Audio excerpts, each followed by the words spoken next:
High, মানুষের কথা শুনতে শুনতে যদি আপনি ক্লান্ত হয়ে যান তাহলে গল্পটা আপনার জন্য। কারণ এই গল্পে বাবা ছেলে তাদের পছন্দের একমাত্র গাধাকে অভাবের সংসারে বিক্রি করার জন্য বেরিয়ে পড়লো।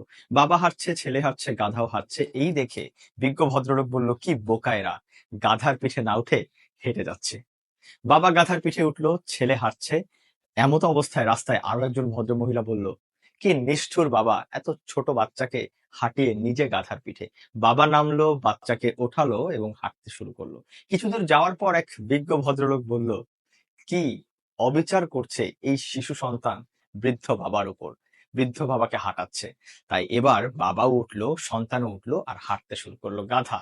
কিছু দূর যাওয়ার পর এক লোক তো অবাক হয়ে বলল, পৃথিবীর নিয়মই হয়তো বদলে গিয়েছে, কি অত্যাচার, কি অবিচার।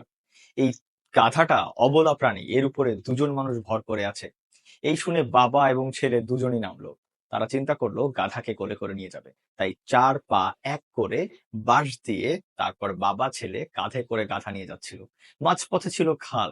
গাধা চোখ ঘুরিয়ে দেখলো এত পানি, একটু নড়চড় করতে করতেই তিনজনই পড়ে গেল খালে। বাবার ভাঙলো পা, ছেলের হাত আর গাধার মেরুদণ্ড।